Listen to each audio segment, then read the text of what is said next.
Hello student, कैसे हैं आप लोग। उम्मीद है बढ़िया से होंगे। चलिए हम आज जो सीखेंगे वो टॉपिक है फिजिक्स का, that is work and energy, कार्य और ऊर्जा। इसमें हमें सबसे पहले जानना पड़ेगा एनर्जी क्या होती है। What is energy? What is energy? Very simple definition, the ability to do work, the ability to do work is called energy.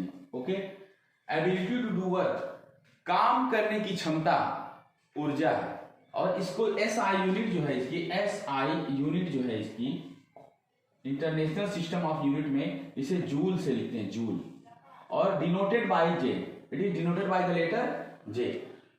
तो ये सिर्फ अभी डेफिनेशन है, the ability to do work. कोई पर्सन कोई वर्क करता है तो किसकी वजह से करता है? That is energy. Energy, the ability to do work is called energy.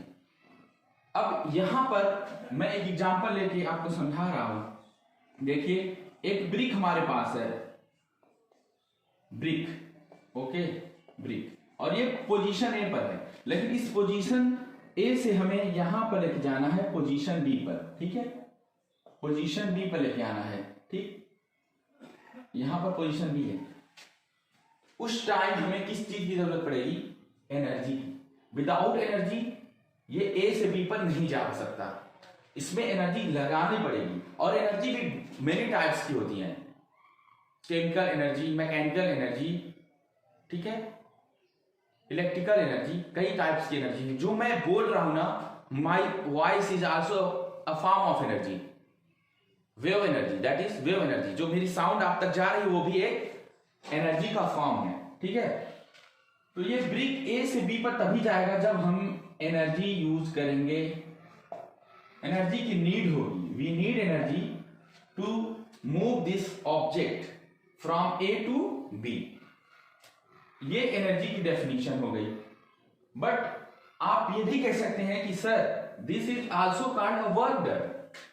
Yes, this is also called work done. Work done कैसे होगा? इसमें कोई मास है और मास अपनी पोजीशन बदल रहा है, ए टू बी, यानी डिस्प्लेसमेंट भी आ गया, तो वो तो वर्क भी हो गया। तो इसका मतलब है, that is clear, energy and work are inter relatable. ठीक है, inter convertible. Energy and work are inter convertible, means we can also say energy is directly proportional to work.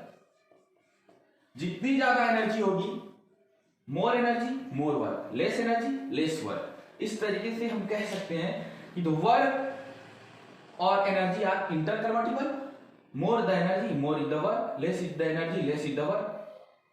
ये एक दूसरे में चेंज होते रहते हैं। अब बताइए एनर्जी वर्क में कैसे चेंज हो सकती है? यहीं पर देखिए, हमने एनर्जी, मान लीजिए कि एक मैन है कोई, उसने इसको उठा के यहां रखा और एक ही बार में मान लीजिए उसकी एनर्जी नहीं खत्म हो गई। ठीक है, उसने लेकिन 100 ब्रिक को ए से बी पर रखा अगर, तो उसकी एनर्जी लॉस होगी, वो थकान महसूस करेगा। तो वो थकान क्यों आई उसके अंदर? क्योंकि उसकी एनर्जी बदल गई है वर्क में, उसकी एनर्जी बदल गई है वर्क में। यानी कि ये चेंज होती है, एनर्जी चेंज होती है, energy change one form to another. यहां पर एनर्जी वर्क में चेंज हो रही है। यहां पर हमने ईंट को, ब्रिक को ए से बी पर ले गए और कई ब्रिक ले गए, 100 ब्रिक ले गए, हमारी एनर्जी चेंज हो गई वर्क में, तो हमें थकान महसूस होगी। फिर we need more energy now, तो हमें और एनर्जी चाहिए फॉर डू दिस वर्क। इस तरीके से complete this work we need more energy. Okay, इस तरीके से energy directly proportional to work होती है। अब हम इसे मिटा दे रहे हैं, दूसरा हम एक चीज ले रहे हैं, वर्क क्या चीज है? वर्क,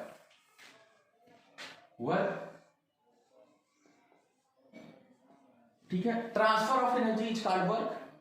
कोई भी वर्क तभी होगा जब एनर्जी का ट्रांसफर होगा, एनर्जी का ट्रांसफर होगा। देखिए अभी मेरे पास एक मिनट, जैसे कि मेरे पास ये एक रॉड है और मैं इसे इस तरीके से लेके जा रहा हूं, तो मेरी ये हाथ में एनर्जी है ना, वो फोर्स के फॉर्म में आ रही है।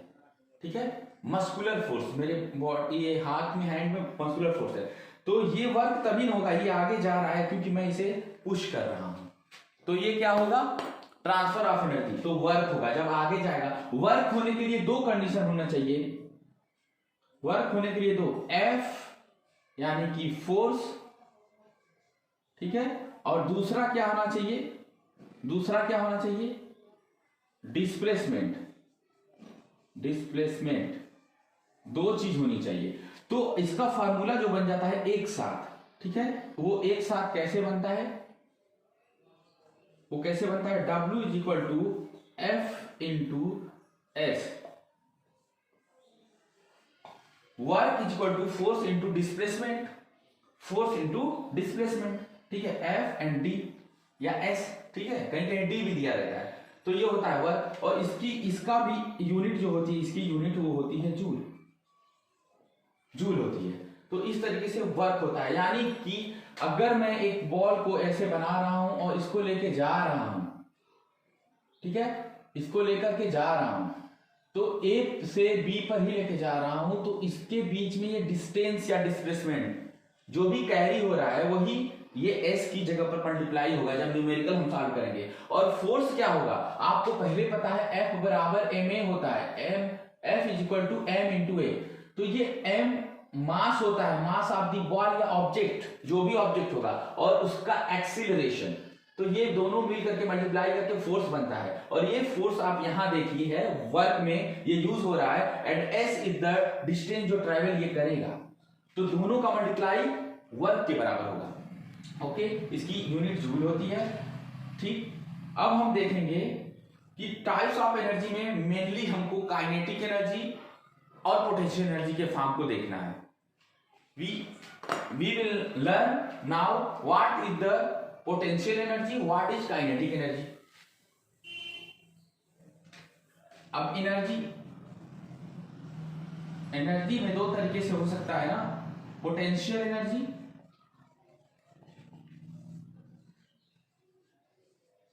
And kinetic energy. Kinetic energy इसको पीई बोलते हैं एंड इसको केई। तो एनर्जी दो फॉर्म होती है, अगर दोनों को मिक्स किया जाए काइनेटिक प्लस पोटेंशियल तो मैकेनिकल एनर्जी हो जाती है। तो ये दो टाइप की एनर्जी है, potential energy and kinetic energy. Potential energy वो होगी जो उसकी शेप या साइज की या हाइट की वजह से आएगी। ऑब्जेक्ट हाइट पर रखा है कि शेप में है, जैसे मैं एग्जांपल लूं, एक एरो है इस तरीके से, ओके, चलिए देखिए, और तब इसमें एक एरो है तो नहीं, इसमें कोई एनर्जी नहीं है। लेकिन अगर हम इसको स्ट्रेच कर दें, स्ट्रेच यानी ये इसको यहां तक ये खींच दें धागे को, अब इसकी शेप बदल गई है तो इसमें एक स्टोर्ड एनर्जी है, दैट इज पोटेंशियल एनर्जी। इसमें मोशन नहीं होता है, मोशन नहीं होगा, यानी कि वेलोसिटी नहीं होगी, वेलोसिटी जीरो होगी, ठीक है, वेलोसिटी जीरो होगी, क्योंकि ये पोटेंशियल का मतलब रुकी हुई एनर्जी है, और इसमें वेलोसिटी होगी नॉट इक्वल टू जीरो, यानी इसमें वेलोसिटी जीरो नहीं होगी। वेलोसिटी जीरो होगी तो एनर्जी भी जीरो हो जाएगी। जैसे कि मैं चल रहा हूं, अगर मैं यहां पर वॉक कर रहा हूं तो मेरे अंदर कौन सी एनर्जी इस टाइम पे है, वर्क जो मैं कर रहा हूं ऐसे, तो मेरे पास है काइनेटिक एनर्जी, ठीक है, काइनेटिक एनर्जी। तो इस तरीके से होती है, और इसका फार्मूला हमें हाफ एम वी स्क्वायर होता है, और इसका होता है एम जी एच, इस तरीके से होता है, ठीक है, ओके, ठीक है, इसे हम हटा दे रहे हैं। अब जरा हम देखते हैं कि कैसे आया, how can we find the formula K is equal to half M V square, हमने इसको कैसे पाया, ठीक है। तो चलिए देखते हैं कैसे पाया हमने। इक्वेशन ऑफ मोशन जो है उसमें तीन इक्वेशन है, इक्वेशन ऑफ मोशन में तीन इक्वेशन है, जिसमें कि थर्ड वाला इक्वेशन जो है, थर्ड इक्वेशन जो है वो है V square equal to U square plus 2as, ये है। जरा हम देखते हैं ये क्या चीज है। v is the final velocity of the object, u is the initial velocity, a acceleration, s है distance covered by the object, ठीक है। तो जरा हम देखते हैं क्या है। हमको क्या करना है, W इज इक्वल टू होता है F इंटू एस। ये हमने अभी प्रूव किया है, ये इक्वेशन फर्स्ट हमने मान लिया। तो इसमें हमको क्या करना है, इससे S की वैल्यू निकाल के इसमें पुट करना है। तो इससे जरा देखिएगा क्या होगा, V स्क्वायर इक्वल टू हो जाएगा U स्क्वायर प्लस 2AS, ठीक है, ओके। तो V स्क्वायर और U स्क्वायर अगर इस साइड लाएंगे तो माइनस U स्क्वायर हो जाएगा और ये हो जाएगा 2AS। V square minus U square upon 2 हो जाएगा और ये हो जाएगा AS, ओके, AS हो जाएगा। तो अगर यहां पर S है, हमें यहां AS लेकर आए हैं, तो हम इसे और भी आगे बढ़ा सकते हैं। F इक्वल टू होता है MA, F equal to MA, ठीक है। तो हम लिख सकते हैं F equal to M into A और इंटू S। तो यहां पर देखिए A और S की वैल्यू यहां पर आ गई है। AS की वैल्यू है V square minus U square upon 2 और इसको हम यहां पर रख देंगे, ठीक है, इसमें हम रखेंगे, यानी कि putting the value of equation 2 ऐसे लिखेंगे, putting the value of AS by equation 2 into 1 into equation 1, ठीक है।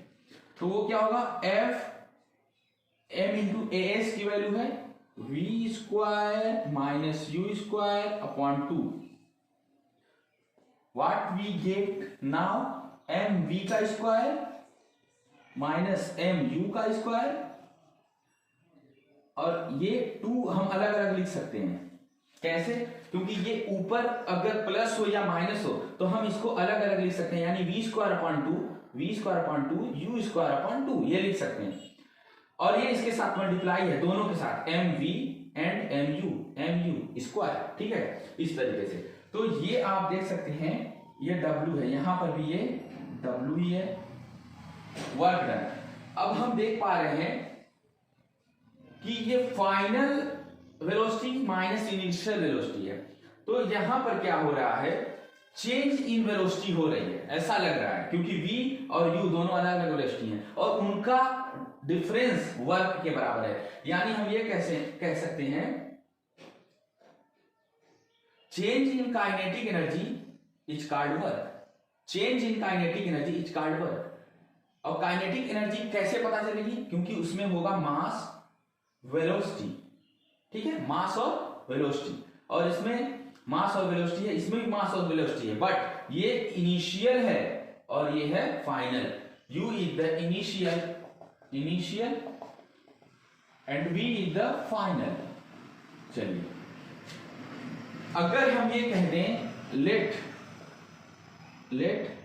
Initial velocity U equal to 0, ठीक है, लेट U इक्वल टू 0, जब इनिशियल वेलोसिटी हमने U को 0 मान लिया तो ये क्या हो जाएगा, W, यानी कि यहां पर हम लिखते हैं वर्क डन हो जाएगा MV स्क्वायर अपॉन 2, और ये क्या है, माइनस U जब 0 होगा तो ये पूरा पोर्शन 0 हो जाएगा, तो यहां हम लिखने की जरूरत नहीं है, ये 0 हो जाएगा। और इसी को हम लिखते हैं MV स्क्वायर हाफ, ठीक है, हाफ MV स्क्वायर, ये बात एक ही है, चाहे ऐसे लिख दो चाहे ऐसे लिख दो, हाफ MV स्क्वायर।